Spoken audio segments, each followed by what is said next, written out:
Welcome to Whole Person Wellness with your host, Sue Taylor, Clinic Director at Ellie Mental Health. Let's explore the journey to complete well-being inside and out. We're thrilled to be your guide on this transformative adventure. In a world that often pulls us in 1,000 different directions, finding balance and nourishing both our minds and bodies is essential.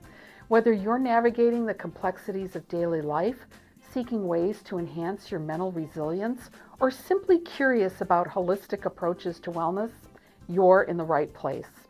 Each episode will dive into conversations with experts, share personal stories of triumph and growth, and explore the latest in mental health research. Our goal? To empower you with practical insights and inspiration that will help you cultivate a holistic, resilient, and thriving life.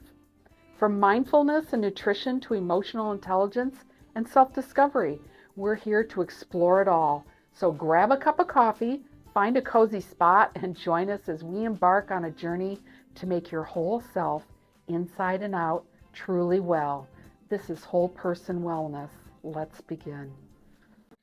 Hello, I'm Sue Taylor and welcome. This is Whole Person Wellness. Today we're talking about when a romantic partner cheats and how to move forward.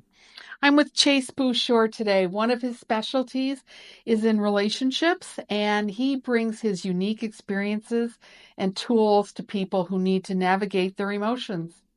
Today, we're going to talk about adults and coping strategies and ways to support those who are struggling with how to recover from a broken heart.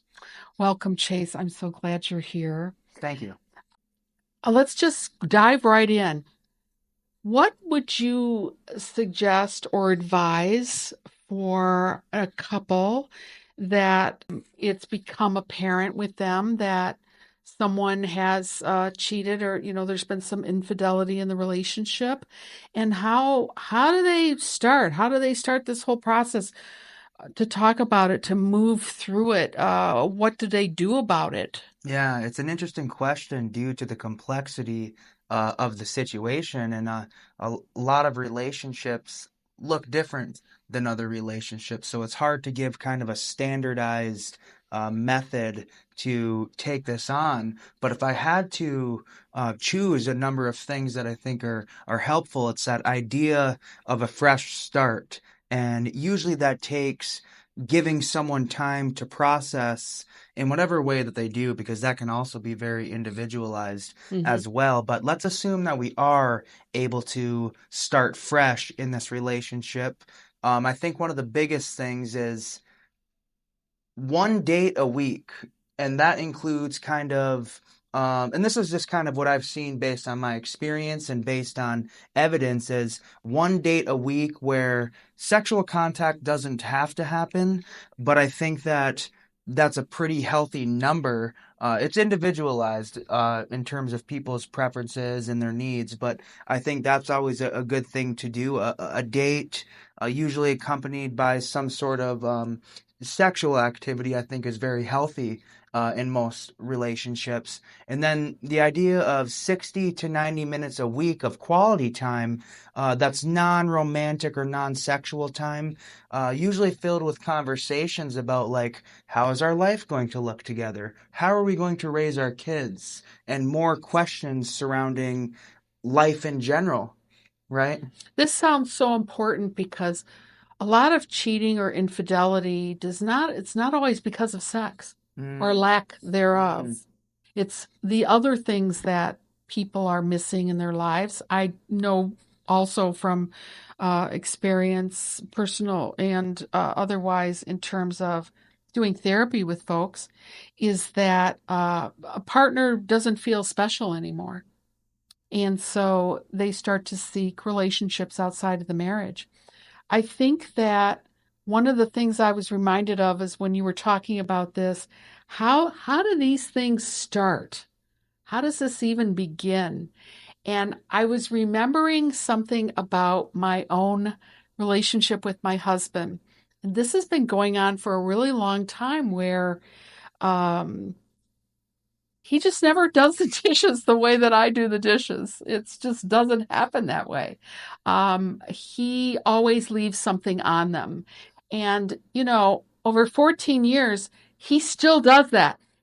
This morning there was stuff on the dishes that I ended up rewashing. And initially what I did was I would tell him about it every single time. You know, there's this pan is still greasy. There's still food on this. I don't understand how you just can't wash the dishes.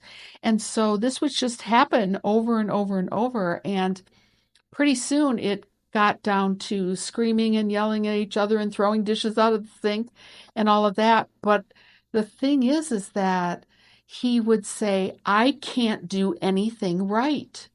There's just nothing that he could do right. So the dishes led to all the other things that, nitpick about this or that. And so we just added it up. And I think that feeds into this. One person does not feel very heard or cared about or special in the relationship. What should we do at that point when we started? This is the beginning of what's happening, and then you make the suggestion about the 60 and 90 minutes. Um, so if they're not having sex in that 60 or 90 minutes, and what are things that they can how can they get into that where how do they make time for it? Maybe that's the right question. Yeah, it can be hard in the midst of just life in general. Each person has a job. Maybe there's kids involved. There's extended family members, and social groups and extracurricular activities that we're all in, right? And it's like it's that idea of intentionality, and it's like really, how important is it that we make this work? And if each person can come to the conclusion of, this is pretty high in terms of my hierarchy of needs, is to have a safe, functionable relationship. It's like I almost find it to be next to impossible if they hold that perspective to incorporate 60 to 90 minutes a week, because in the course of a week, it's like we can spend 60 to 90 minutes just sitting on our phone or doing something that's not necessarily elevating things in our current life, but it's like that 60 to 90 minutes is 60 to 90 minutes because it's pretty realistic, right? So, Absolutely. yeah, If you think about when you were dating, you wouldn't even think in terms of 60 to 90 minutes. You yeah, just want to be there the whole night or the whole day or whatever. yeah. And marriage changes things. And like you said, all the activities, kids, family, all the things, work, things that you're involved in, and really making time for your significant other long before anyone is thinking about going outside of the marriage. But when it does happen, we really need to think about what do you do then? You mentioned processing that. What does that look like within the context of a situation? Yeah, thanks for asking. I think when I have people come in and there's cheating that has happened, I think the biggest thing, like you said, is giving them time to process. And what that looks like is sometimes they actually separate and then come back together.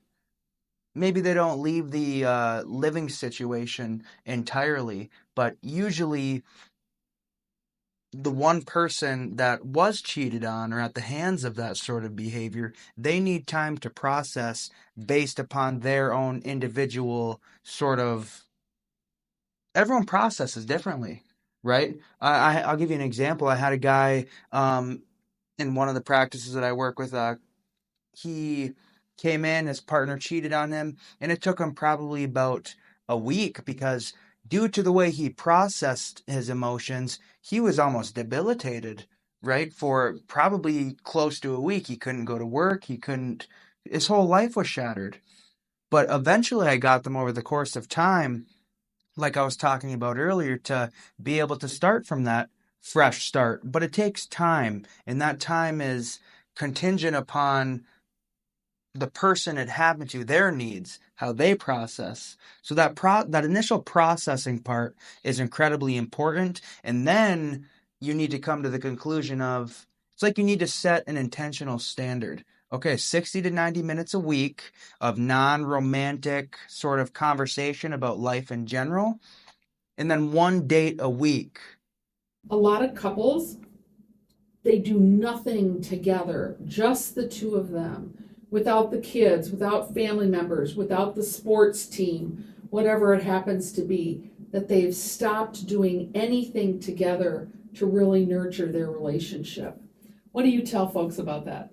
Yeah, I think the first thing would be, I think it's rather important to first maintain some sort of separate identity than just the relationship, right? I think that's important. However, when you're looking at the relationship as a intertwined dynamic, it's like that 60 to 90 minutes comes back into play, like I mentioned before, and that needs to be in the form of some version of quality time spent together. And a lot of couples actually that I've talked with, have an unrealistic expectation of what this is supposed to look like. It's not going on vacation and having margaritas on the beach in Costa Rica. It's more or less like, can we make a meal together and enjoy each other's company, right? It's a collection of these small experiences that we have to be intentional about. Intentionality is incredibly important in maintaining a relationship, to where it's like, if that intentionality isn't there, it can start to become a roommate as opposed to living with the love of my life. That intentionality is important to try and maintain some elements of that day one spark.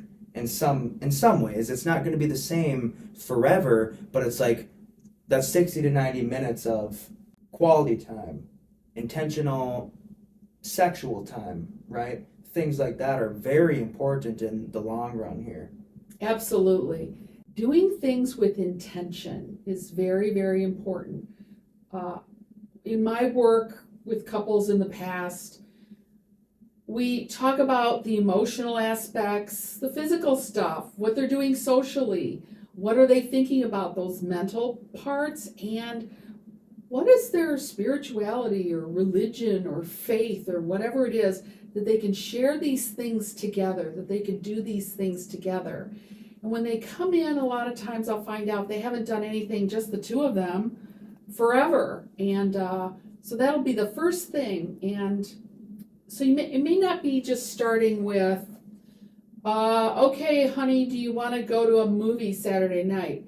Have the conversation about what you would each like to do together. What's the thing that you used to enjoy together? So you want to pick that and then start slow and purposely plan it. Need a babysitter? Somebody's got to figure that out. Who is going to figure that out? You cannot assume one or the other is going to do that. So we're really working on that communication piece that you were talking about. Who is going to figure out? And then the other thing is, that I've heard a lot too, well, they can just come up with whatever and I'll just do it. No, because then you're right back where you started. You're right back with, well, I didn't really want to do that. She liked to do it, so I just kind of went along with it because it'll just make things okay, and that way we don't have to argue. That's not what we're saying here. We're not talking about settling or I'll just acquiesce to her request. That's not what we're talking about. We're really talking about, what is the things that you two can talk about together, what is the thing that you used to do? One example was, I heard they like to go to antiquing, for example. They haven't done it in years. Well, where's the next antique show? Things like that. So you both talk about it, you both plan on it, and then you do it. If you don't do it, that's another place for discussion. Why didn't it happen? What happened with that? And speaking of spirituality and religion, I want to bring up culture as well. Sometimes folks are from similar backgrounds, similar culture, but sometimes they're not. But I think that really greatly influences couples and their relationships. Can you speak to that? Yeah, I can. I think individuals who get in relationships, like you said, they have the potential to come from far different experiences in terms of what it means to be a partner, right? And I think those things, those deep questions, those are questions that have to be discussed and answered intentionally, right? Because it's almost like each person has to have the capacity to communicate what it is they would actually need in this relationship to, one, sustain them forever, and two, to make it worth the struggle that's inevitable with two people coming together with their inevitable flaws and limitations, right? Absolutely. Yeah. What is it like when each person has definitely different backgrounds? And as you know, the discussion is not just at the beginning of the relationship. Something happens along the way. Someone dies. Someone loses a job. How do they cope with that based on their own upbringing, based on their own culture? Raising kids, that's huge. Parenting is huge. Let's talk a little bit about that. Yeah, I've worked with couples in the past, right, who one of them was from a Middle Eastern sort of ethnicity, right? And there's a lot of different sort of expectations on what a marriage should look like, what a couple should look like, as opposed to working with more westernized, versions of culture or of relationships where the male's the breadwinner, the female is responsible for her set of responsibilities. What is your experience with culture and spirituality and all those things been? Yeah, thanks for asking. Yeah. This is I would classify this as my cup of tea because I'm a very spiritual person, and I think that's inherent in my culture, being half Native American. And I think with different cultures, people approach the world in a different way, and they hold a lot of different perspectives in general on multiple different topics, especially when it comes to what does it actually mean to be in a relationship. And in terms of my relationship of about 2 years, when I first got into it, I used to internalize messages of not feeling heard, not feeling like my perspectives on spirituality and mental health matter. But it's like I had to kind of put it into context and understand that there are cultural differences in relationships, right? And we can't internalize their inability to live up to or speak to different elements of your culture. We can't let that feel like a reflection of us or make us feel as a consequence that our culture's not worth knowing about, our spirituality doesn't matter. It's like she didn't necessarily have the capacity to speak on this spiritual sort of element of things, right? And it left me feeling a sense of isolation, right? So that communication element is what we always go back to. I had to actually communicate with her regarding my spirituality, regarding my culture, and we had to arrive to some sort of solution to where elements of her culture were taken into consideration and elements of my culture were taken into consideration, and they were kind of intertwined in a way that has led to the betterment of our relationship, where there's multiple elements of each culture inherent in the relationship, as opposed to assuming that one person is going to fit perfectly into this kind of spiritual and cultural, whole that I had, if that makes sense. Yes, it does. Yeah. I know exactly what you're talking about. Even in my own relationship, let's face it, we're therapists. Everything about us is emotional and spiritual, and we're about whole person. Our heads are attached to our bodies. we feel everything, we empathize, we want you to feel understood, we go out of our way to do that. That's a lot about who I am as a person. And so when my husband's mother died, their family, no one does that. No one talked about it. No one wanted to cry in front of anyone. They literally made jokes about things. I was sort of kind of taken aback by it. And I needed a minute, as you talked about how each individual in a relationship has to sort of process and figure out, how do we go forward with this? Where, you know what? I kept my mouth shut, and I just sort of let whatever happen. Nobody needed to hear from me. They weren't interested in what I needed for myself. They needed to do what they needed to do. And you can really honor your partner or your spouse in that way.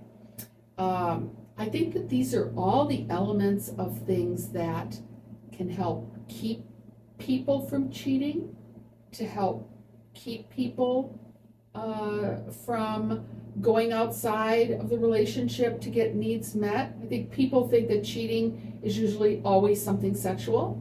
Do you think that it's always something sexual? No, I don't. I think those, you see media and TV shows and, the Dr. Phils and things like that, and it's like a lot of the time it points a lot at the sexual component, in my opinion. But in my experience, I've really only seen that a handful of times in comparison to other things, right? And those other things are generally something along the lines of the communication, right? And people not having grace for their partner. I mentioned earlier that we're all human with this kind of inevitable limitation, right? And that doesn't make us any less of a person, but I think it would be a lie if we didn't take that into consideration. And it's like, we need to have intentional grace for our partner and understand them as deep as we can, because then we can have an understanding of why they behave the way they do, right? And when you have an understanding of what could potentially be leading or causing this behavior, right, you're able to view it in a way to where you're not internalizing the behavior as being a reflection of yourself. I've seen women with traumatized men who feel like they can never do anything right, and they start to, over time, internalize this as being a problem with them, or I'm unlovable, I'm not worth being in a relationship with, right?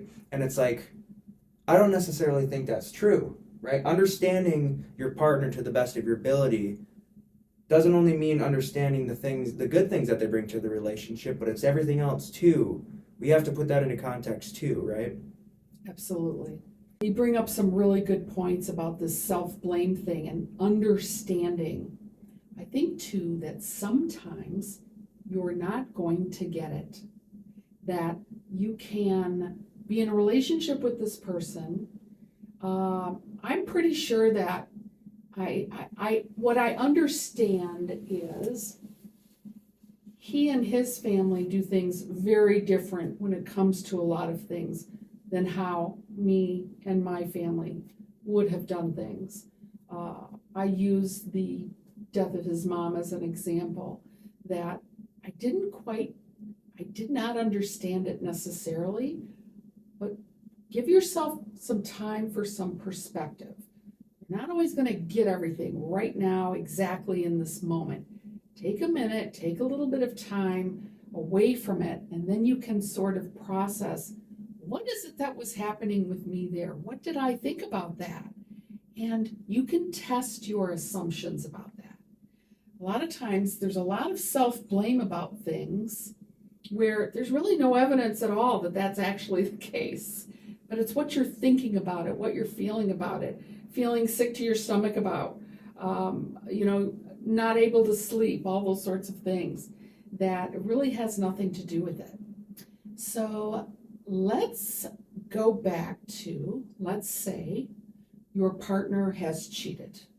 So here we are, your partner has cheated. And I think this point here is really, really important that I'm going to bring up.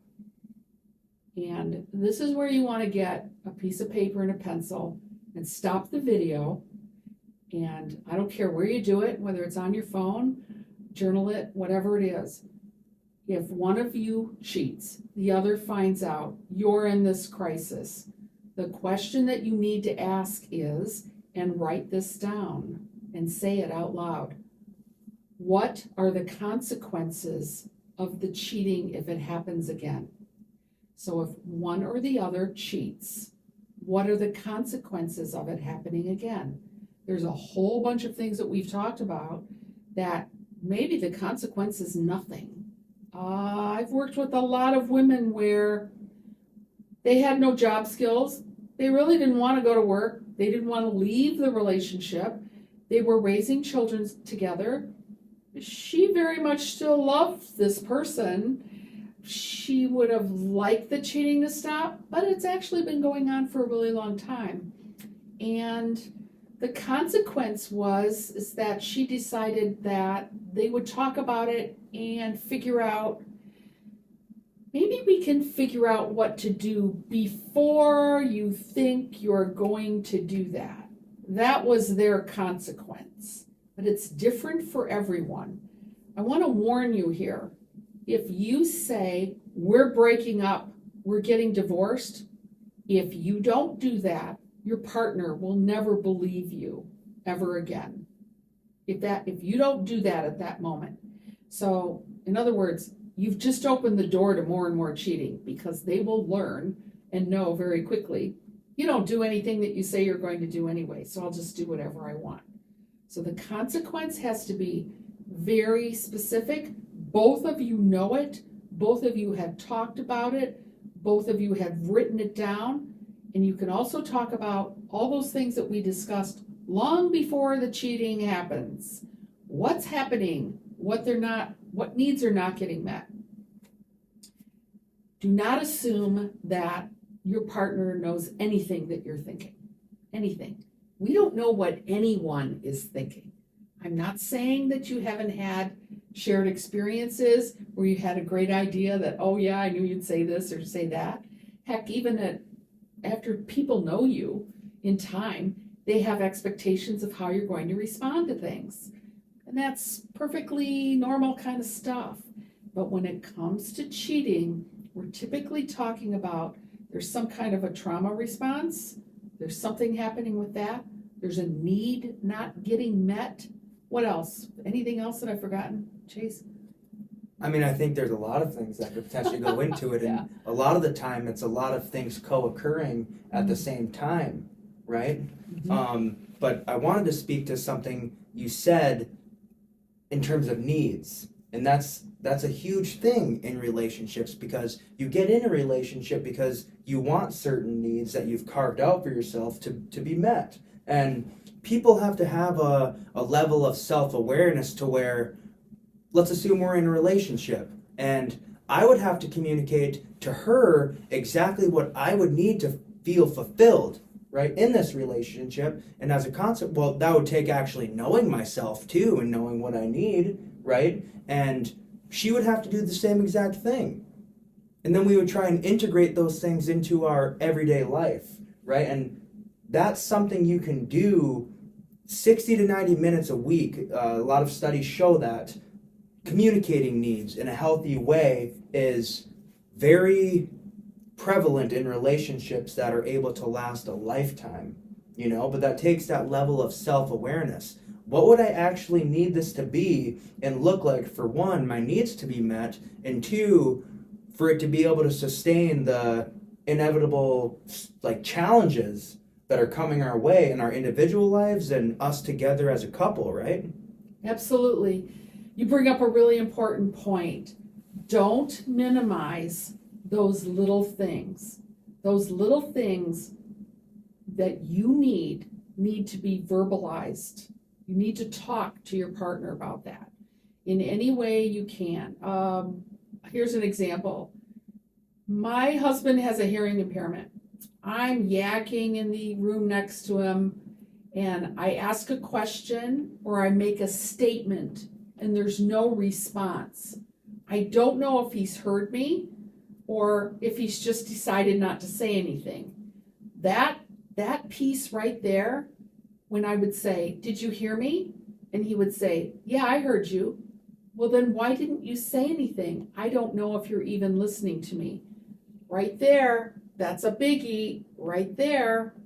Okay, so what I need to know that you're listening to me with some kind of response. Oh, okay. Oh, yeah. It doesn't have to be anything big. It can just be something like that. All those little things help fortify a relationship over time, a marriage, so that you feel heard and understood. So do not minimize those little things. Those little things are big things that blow up into, as you know, pretty soon you're in my office. And that's what happens. Yeah, in terms of communicating needs, I think that's a good way to avoid cheating happening, right? Because, great point. Yeah, so that's the first thing. And then let's assume this doesn't happen over the course of time and one of the partners goes out and cheats. So here we are left with the chaos of this cheating happening, right? I tell people who come talk to me for this sort of event happening is, let's say you're the victim of the cheating, okay? I'll literally sit with them in a room, and you're right when you say, what are the consequences if they do it again? But also I think another component to that too is, why is it worth it to continue? Ooh, that's an excellent question. Why is it worth it to you to continue in the relationship? And if it is worth it to you, right? For a lot of people, it is actually worth it to them. And that was kind of news to me and a shock to me, because I held the perspective, if someone cheats on me, I'm gone. But it's like, that doesn't always happen, and you'd have to ask that question of, what's in this for me if I continue this? Will it be able to change? Will they be able to change? And yeah, I mean, that's kind of where we're at. Absolutely. Yeah. I think we've talked a whole lot about this. I'll leave one other little tip. This is hilarious. I'll leave one other little tip, which is, a long time ago, I worked with a young guy who was married. It was his first year anniversary, and it was Valentine's Day. And I said, "What are you going to do for Valentine's Day?" He says, "Well, I'm going to buy a washer and a dryer because we really need that." And I said, No, you're not. That is something that you need together as a couple. That's great, and you need a washer and dryer, and I understand that. But you're in a brand new relationship, and this will be really good for you to develop this all through your relationship. What's the thing that your wife would like you to get her, or what to do together on Valentine's Day? He really had to think about it. And so we talked about, all right, what did you guys do when you dated? Think about the things that she would like. So this speaks to everybody getting their needs met, about having, not feeling invisible, being heard, seen, feeling really close to your honey bunny, those sorts of things. So what he did was he realized that she did like fancy pajamas, fancy lingerie. She liked jewelry, and there was a restaurant that they went to, and that's what he did. And he still bought the washer and dryer, but not for Valentine's Day. So when he came back, I said, "Well, how did it go?" And he says, "Oh, that was really great advice." I said, "Yeah, so I don't want to get kicked off social media. So everything else went well that later after the date?" And he said, "Oh yeah." So yeah. One other thing I forgot to add in was the idea of starting fresh after the cheating happens. Mm-hmm. And it's like, would I actually be able to do that being a victim of someone who I put all of my time and energy into doing this sort of behavior, right? But I think that's key is, can we start fresh and not use the past against each other? And my experience has been, if you can't, and anytime a string gets pulled or conflict comes up, and then all of a sudden you're back to where you were when this person initially cheated, well, you cheated. And it's like, where will that get you in terms of the long haul? That's not to say you're not justified to feel hurt by it, but it's like, sometimes we have to sacrifice that hurt in some ways, because if we continually bring it up, there's no growth for the future, right? I think the relationship is you're glorified roommates. You've probably known people like this, even just friends, family, or whatever. You know someone's cheated. You find out when you meet somebody at a party, this has really happened. How is it that I've learned that your husband or wife has cheated within the first 20 minutes of knowing someone and they've been married for a really long time? That's a very sad situation, but they are willing to deal with it because of the things that we were talking about. Why do I want to stay in this relationship? Maybe there's other things, but they had not quite got past the point of, how do I stop from bringing this up all the time? I think a part of it too is analyzing the entire relationship. And this never justifies cheating, by the way. I wish it never happens to people, but it's like, let's assume my partner I have right now cheated on me. And I analyzed the entire situation and I said, well, these are all the ways that she does things right for me and meets my needs, and she cheated. And it's like, the question is really what it boils down to is, all of these things over here to which she does do right, and she does show up for me, and she does allow me to feel a sense of safety and pleasure with another person, is like, am I going to be able to accept this? And if you think that you're never going to be able to accept it, I would say a lot of the time that's a good rule of thumb to end it, in my opinion. Because if there's no getting over, if there's no moving forward with this, it's going to be a perpetual cycle of cheating and maybe even worse things, because cheating isn't actually the worst thing that can happen in a relationship, in my opinion. I think there's a lot of other areas where things can go wrong, especially when there's kids and other family members involved. And it's like, I don't know, I just think we have to ask that initial question of, will I ever be able to live with this or tolerate this, you know? That's a great point. Probably, I can't even tell you how many adult children of a relationship where a parent cheated. It depends on what happens. If they stay together, it just continues. If they can't move beyond it, and it is so bad. But you really have to weigh, should I remain in this? Should we stay in this relationship? How can we go forward if this has happened? Not everyone makes that choice to stay in the relationship. Many people don't, and they do end the relationship. I think there's good things in that as well. You really have to weigh, what is it for you personally that's either keeping you there, where you can stay, or do we actually need to end the relationship? I want to make one point I've seen with women in particular, that if you have no job skills and you haven't worked in 20 years, you're going to have a tough time, and I've seen this a lot, with wanting to end that relationship, because the thought of getting divorced is probably the last thing that you can figure out on how am I going to think about this moving forward? How am I going to do this if we get divorced? What will happen with the kids and all of that because he cheated? These are huge discussions, and we can probably talk about this stuff for a really long time. But I think For now, we are good to go. And thank you so very much, Chase, for being with us. This is Chase Bouchard.